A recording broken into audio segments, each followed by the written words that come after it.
ദൈവത്തിന് സ്തുതി. പ്രിയപ്പെട്ട ദൈവമക്കളെ, നിങ്ങൾ അയച്ച എല്ലാ നിയോഗങ്ങൾക്കും വേണ്ടി പ്രാർത്ഥിച്ചുകൊണ്ടിരിക്കുന്നു. നമുക്കൊരു നിമിഷം പരിശുദ്ധ അമ്മയെക്കുറിച്ചുള്ള അമ്മ ചെയ്ത അത്ഭുത പ്രവൃത്തികൾ കേൾക്കുമ്പോൾ ഒരു നിമിഷം നമുക്ക് പ്രാർത്ഥനയോടെ ആരംഭിക്കാം. പരിശുദ്ധ അമ്മേ മാതാവേ, ലോകം മുഴുവനും ഈ നിമിഷങ്ങളിൽ അമ്മ ചെയ്ത ഈ അത്ഭുത പ്രവൃത്തിയുടെ കഥ കേൾക്കുന്ന എല്ലാ ദൈവമക്കളെയും അമ്മ ഏറ്റെടുത്ത് അവരുടെ നിയോഗങ്ങൾക്ക് വേണ്ടി നീ പ്രാർത്ഥിക്കണമേ. അമ്മേ മാതാവേ, ഈ ദിവസം പ്രത്യേകമായി അവർ ആവശ്യപ്പെടുന്ന ആഗ്രഹിക്കുന്ന കാര്യങ്ങളിലേക്ക് അമ്മയുടെ ഇടപെടൽ ഉണ്ടാകട്ടെ. സഹോദരങ്ങളെ, ഇന്നത്തെ വീഡിയോയിൽ ഞാൻ ഏത് വിശുദ്ധനെ കുറിച്ച് പറയണമെന്ന് ഇങ്ങനെ ആലോചിച്ചിരിക്കുകയായിരുന്നു. അപ്പോഴാണ് ഞാൻ പെട്ടെന്ന് ഓർത്തുന്നത്, ഇന്ന് വാലന്റൈൻസ് ഡേ ആണല്ലോ. അപ്പോൾ ഞാൻ ഓർത്തു, ദൈവത്തെ ഇത്രമാത്രം സ്നേഹിച്ച, പ്രണയിച്ച, ദൈവവുമായി ആഴമായി പ്രണയത്തിലായ വിശുദ്ധ യോഹന്നാൻ ക്രൂസ് അല്ലെങ്കിൽ കുരിശിലെ വിശുദ്ധ യോഹന്നാനെ കുറിച്ച് പറയുക ഉചിതമായിരിക്കും. എല്ലാവർക്കും വാലന്റൈൻസ് ഡേയുടെ മംഗളങ്ങൾ നേരുന്നു. അത് ദൈവവുമായിട്ടുള്ളൊരു സ്നേഹബന്ധം ഓർക്കാനുള്ള ഒരു ദിവസം കൂടിയാണ് നമ്മെ സംബന്ധിച്ച്. അപ്പോൾ കുരിശിലെ വിശുദ്ധ യോഹന്നാൻ, അദ്ദേഹത്തിൻ്റെ ആദ്യത്തെ പേര് ജോൺ ഓഫ് സെന്റ് മത്തിയാസ് എന്നായിരുന്നു. സഹനങ്ങളിലൂടെ കടന്നു പോയി കഴിഞ്ഞപ്പോൾ പിന്നീട് പേര് മാറ്റി ജോൺ ഓഫ് ദ ക്രോസ് എന്ന് ആക്കിയതാണ്. ഏതായാലും വിശുദ്ധ യോഹന്നാൻ ജോൺ ഓഫ് ദ ക്രോസിൻ്റെ മാതാപിതാക്കന്മാരെ കുറിച്ച് ആദ്യം പറയുവാൻ ആഗ്രഹിക്കുകയാണ്. സഹോദരങ്ങളെ, വിശുദ്ധ ജോൺ ഓഫ് ദ ക്രോസിൻ്റെ പിതാവ് ഉന്നത കുലജാതനായിരുന്നു. സാമ്പത്തികമായി ഉയർന്ന നിലയിലുള്ളൊരു വ്യക്തിയായിരുന്നു. എങ്കിലും അദ്ദേഹം സ്നേഹത്തിലായത് ഒരു സാധാരണക്കാരിയായ ഒരു ദരിദ്രയായ ഒരു സ്ത്രീ ആയിട്ടായിരുന്നു. അങ്ങനെ ആ സ്ത്രീയെ വിവാഹം കഴിച്ചതിൻ്റെ പേരിൽ ബന്ധുമിത്രാദികളെല്ലാവരും അവരെ ഒറ്റപ്പെടുത്തി. നിർഭാഗ്യമെന്ന് പറയട്ടെ, വിശുദ്ധ ജോൺ ഓഫ് ദ ക്രോസിൻ്റെ പിതാവ് അദ്ദേഹത്തിന് 3 വയസ്സുള്ളപ്പോൾ മരിക്കുകയാണ്. ഏതായിരുന്നാലും ജോൺ ഓഫ് ദ ക്രോസിൻ്റെ സഹോദരനും അമ്മയും ജോൺ ഓഫ് ദ ക്രോസ് ഒക്കെ പിന്നീട് വളർന്നു വന്നത് ദൈവപരിപാലനം ആശ്രയിച്ച് വലിയ ദാരിദ്ര്യത്തിലും വിഷമസന്ധിയിലുമൊക്കെ ആയിരുന്നു. ജോൺ ഓഫ് ദ ക്രോസിൻ്റെ ജീവിതത്തിൽ 2 പ്രധാനപ്പെട്ട പരിശുദ്ധ അമ്മയുടെ ഇടപെടലുള്ളതായി നമ്മൾ കാണുന്നുണ്ട്. ഒന്ന്,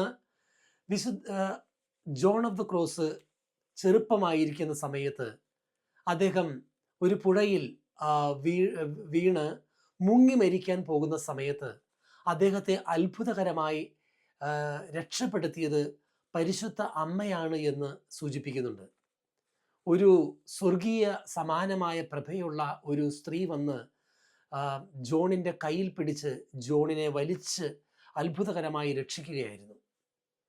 ഏതായാലും നമുക്ക് ജോൺ ഓഫ് ദ ക്രോസിൻ്റെ ആഴപ്പെട്ട ആത്മീയ ജീവിതത്തിൽ പരിശുദ്ധ അമ്മ ഇടപെട്ട സംഭവത്തെക്കുറിച്ച് കേൾക്കാം. വിശുദ്ധ ജോൺ ഓഫ് ദ ക്രോസ് തൻ്റെ പഠനങ്ങൾ പൂർത്തിയാക്കി കഴിഞ്ഞപ്പോൾ പരിശുദ്ധ അമ്മയോടുള്ള സ്നേഹത്തെ പ്രതി അമ്മയുടെ നാമധേയത്തിലുള്ള കാർമലൈറ്റ് കോൺഗ്രിഗേഷനിലാണ് ജോൺ ഓഫ് ദ ക്രോസ് ചേർന്ന് ശിഷ്ടജീവിതം നയിക്കുവാൻ ആഗ്രഹിച്ചത്. അങ്ങനെ ഇരിക്കുമ്പോൾ അദ്ദേഹം കാർമലൈറ്റ് കോൺഗ്രിഗേഷനിൽ ചേർന്ന് താപസ ജീവിതം നയിക്കുന്നു, വിശുദ്ധ ജീവിതം നയിക്കുന്നു, പരിത്യാഗ പ്രവർത്തികൾ ചെയ്യുന്നു. ഇതൊന്നും ആ കോൺഗ്രിഗേഷനിലെ കമ്മ്യൂണിറ്റിയിലെ സമൂഹത്തിലെ മറ്റുള്ളവർക്ക് ഇഷ്ടപ്പെടുന്നില്ല. അവരെന്ത് ചെയ്തു? ജോൺ ഓഫ് ദ ക്രോസിനെ കുറിച്ച് പരദൂഷണങ്ങളും ഇല്ലാത്ത കഥകളെല്ലാം അധികാരികളോട് ചെന്ന് പറഞ്ഞ് അധികാരികളെ തെറ്റിദ്ധരിപ്പിച്ചു. മാത്രമല്ല, വിശുദ്ധ തെരേസ ഓഫ് ആവിലായോട് ചേർന്ന് കാർമലൈറ്റ് സഭയെ നവീകരിക്കാനുള്ള എല്ലാ കാര്യങ്ങളിലും ജോൺ ഓഫ് ദ ക്രോസ് പങ്കാളിയായിരുന്നു. അപ്പം ഇങ്ങനെയുള്ള കാര്യങ്ങളൊന്നും ഉൾക്കൊള്ളുവാൻ സാധിക്കാതെ, അത്ര റാഡിക്കലായി ജീവിച്ചതുകൊണ്ട് അത് ഉൾക്കൊള്ളുവാൻ സാധിക്കാതെ അധികാരികൾ കേട്ട നുണകൾ വെച്ചും അധികാരികൾക്ക് മനസ്സിലാക്കിയ കാര്യങ്ങൾ വെച്ചും ജോൺ ഓഫ് ദ ക്രോസിനെ ജനറൽ ചാപ്റ്റർ തീരുമാനമെടുത്ത് ഹൗസ് അറസ്റ്റ് ചെയ്ത് വീട്ടുതടങ്കലിലാക്കുകയാണ്. സഹോദരൻ, നിങ്ങൾ ചിന്തിച്ചു നോക്കണം. ആ മോണസ്ട്രി, തൊളേദയിലുള്ള ആ മോണസ്ട്രിയുടെ വീട്ടുതടങ്കൽ എന്ന് പറയുന്ന ആ മുറിക്ക് 6 അടി പൊക്കവും 10 അടി വീതിയും മാത്രമുള്ള ഒരു ചെറിയ മുറിയാണത്. ഒരു ടോയ്ലറ്റ് ആണ് എന്ന് പറയപ്പെടുന്നു ആ ജോൺ ഓഫ് ദ ക്രോസിനെ കിടത്തിയ മുറി. വെളിച്ചം തീരെ ഇല്ലാത്ത ഒരു മുറിയായിരുന്നു അത്. ഭക്ഷണം കഴിക്കുവാൻ വേണ്ടി കൊടുത്തിരുന്നത് ബ്രെഡും വെള്ളവും മാത്രമായിരുന്നു. വല്ലപ്പോഴും അതിൽ നിന്നും പുറത്തിറങ്ങി ഒരല്പസമയം നടക്കാൻ മാത്രം അനുവദിക്കും. സഹോദരങ്ങളെ, ഈ ജയിലിൽ കിടന്ന് വേദന അനുഭവിച്ച് ഏകദേശം 8-9 മാസ കാലഘട്ടം ജോൺ ഈ മുറിയുടെ ഇരുട്ടുമുറിയുടെ ഏകാന്തതയിൽ കിടക്കുമ്പോൾ അദ്ദേഹത്തോട് അനുകമ്പ തോന്നി. ആ അദ്ദേഹത്തിൻ്റെ ജയിൽ സൂക്ഷിപ്പുകാർക്ക് ചില അനുകമ്പ തോന്നിയിട്ട് അദ്ദേഹത്തിന് ഒരു നോട്ട് ബുക്കും പേനയും കൊടുത്തിരുന്നു. ഒപ്പം അദ്ദേഹത്തിൻ്റെ കൂടെ ആകെ ഉണ്ടായിരുന്നത് കാനന നമസ്കാരത്തിൻ്റെ പുസ്തകമായിരുന്നു. ആ ഇരുട്ടിലെ വേദനിക്കുന്ന ഏകാന്തതയുടെ ജയിലറയിലിരുന്നു കൊണ്ട്, ആ ടോയ്ലറ്റിന് സമാനമായ ആ ഒരു മുറിയിലിരുന്നു കൊണ്ട് ജോൺ ഓഫ് ദ ക്രോസ് ദൈവസ്നേഹത്തെക്കുറിച്ച് വളരെ ഹൃദയസ്പർശിയായ വരികൾ, ഗാനങ്ങൾ എഴുതുവാൻ തുടങ്ങി. അങ്ങനെ ഇരിക്കുമ്പോൾ ജോൺ ഓഫ് ദ ക്രോസിന് പരിശുദ്ധ അമ്മയുടെ ആഴപ്പെട്ട സ്നേഹം ഹൃദയത്തിൽ തികട്ടി വന്ന മാത്രയിൽ ഓഗസ്റ്റ് 15-ാം തീയതി പരിശുദ്ധ അമ്മയുടെ സ്വർഗാരോപണ തിരുനാളിനോടനുബന്ധിച്ച് കുർബാന അർപ്പിക്കുവാനുള്ള അനുവാദം അധികാരികളോട് ചോദിച്ചു. അവർ അത് നിഷേധിച്ചു. കുർബാന സ്വീകരിക്കാൻ കൂടിയുള്ള അനുവാദം അവർ നിഷേധിച്ചു. യേശുവുമായി ഇത്രമാത്രം പ്രണയബന്ധത്തിലായ ജോണിനെ സംബന്ധിച്ച് ആ ദിവ്യബലി അർപ്പിക്കാതിരിക്കുക എത്ര ആഴപ്പെട്ട വേദനയായിരിക്കും. ജോൺ ഓഫ് ദ ക്രോസ് ഇങ്ങനെ പ്രാർത്ഥിച്ചു: ദൈവമേ, ഈ ജയിലറയിൽ നിന്നും രക്ഷപ്പെടുക നിന്റെ ഇഷ്ടമാണെങ്കിൽ നീ എന്നെ രക്ഷപ്പെടുത്തുക. അല്ല, ഞാൻ ഇവിടെ കിടന്നാണ് മരിക്കണമെന്നുണ്ടെങ്കിൽ ഞാൻ അത് സ്വീകരിക്കാൻ തയ്യാറാണ്. സഹോദരങ്ങളെ, നിങ്ങൾ മനസ്സിലാക്കണം, ജോൺ ഓഫ് ദ ക്രോസിനെ എപ്പോഴും ആ ആശ്രമവാസികൾ വന്ന് പരിശോധിക്കും. അവിടുന്ന് രക്ഷപ്പെടാൻ സാധ്യതയില്ലാത്ത വിധത്തിൽ എല്ലാ വാതിലുകളും അടഞ്ഞിരിക്കുമ്പോൾ എങ്ങനെ ഈ സ്ഥലത്ത് നിന്ന് രക്ഷപ്പെടുമെന്ന് ചിന്തിക്കുമ്പോൾ അത്ഭുതകരമെന്നോണം പരിശുദ്ധ അമ്മയാണ് എന്ന് പറയപ്പെടുന്നു. ഒരു വലിയ പ്രകാശം ആ മുറിയിലേക്ക് കടന്നു വന്നു. പരിശുദ്ധ അമ്മയുടെ സാന്നിധ്യം ജോണിന് അനുഭവപ്പെട്ടു. ഇങ്ങനെ ഒരു ജ്ഞാനം ജോണിന് പരിശുദ്ധ അമ്മ വഴി ലഭിക്കുകയാണ്. ഈ ജയിലിൽ നിന്നും അത്ഭുതകരമായി രക്ഷപ്പെടാനുള്ള ഉപായം ജോണിന് പറഞ്ഞു കൊടുത്തത് പരിശുദ്ധ അമ്മയാണ് എന്നാണ് പറയപ്പെടുന്നത്. അങ്ങനെ അത്ഭുതകരമായിട്ട് ഓഗസ്റ്റ് 15-ാം തീയതി പരിശുദ്ധ അമ്മയുടെ സ്വർഗാരോപണ തിരുനാളിൻ്റെ അന്ന് ആ വീട്ടു തടങ്കലിൽ നിന്ന് ജോൺ ഓഫ് ദ ക്രോസ് അത്ഭുതകരമായിട്ട് രക്ഷപ്പെടുകയാണ്. സഹോദരങ്ങളുടെ ഒരുപാട് കാര്യങ്ങൾ ഈ സംഭവവുമായി ബന്ധപ്പെട്ട് പറയാനുള്ള ദീർഘനേരം ആവാൻ സാധ്യതയുള്ളത് കൊണ്ട് ഞാൻ പെട്ടെന്ന് ചുരുക്കുകയാണ്.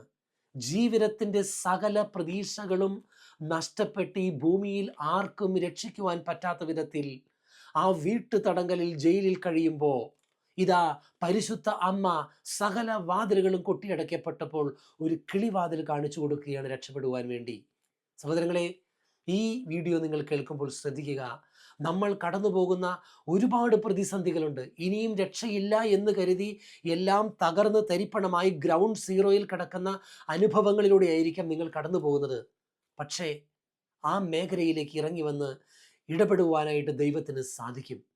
പരിശുദ്ധ അമ്മയോട് നിരന്തരമായ സ്നേഹത്തിൽ പ്രാർത്ഥിക്കുക.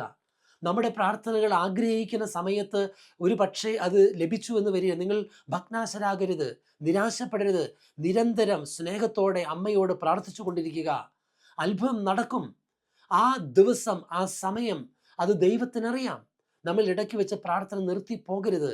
പരിശുദ്ധ അമ്മ നമ്മുടെ ജീവിതത്തിൽ വിശുദ്ധ ജോൺ ഓഫ് ദ ക്രോസിൻ്റെ ജീവിതത്തിൽ ഇടപെട്ടതുപോലെ നമ്മുടെയും ജീവിതത്തിൽ പ്രതീക്ഷകൾ നഷ്ടപ്പെട്ട മേഖലകളിൽ ഇടപെടുവാൻ വേണ്ടി നമുക്ക് പ്രാർത്ഥിക്കാം. പരിശുദ്ധ അമ്മേ മാതാവേ, ലോകം മുഴുവനും പരിശുദ്ധ അമ്മയുടെ ഈ അത്ഭുത കഥ കേട്ട സകല ദൈവമക്കളെയും അവരുടെ കുടുംബങ്ങളെയും അവരുടെ പ്രാർത്ഥനകളെയും നീ ആശീർവദിക്കുകയും അനുഗ്രഹിക്കുകയും ചെയ്യണമേ. അമ്മേ മാതാവേ, അവർക്ക് വേണ്ടി പ്രാർത്ഥിക്കണമേ.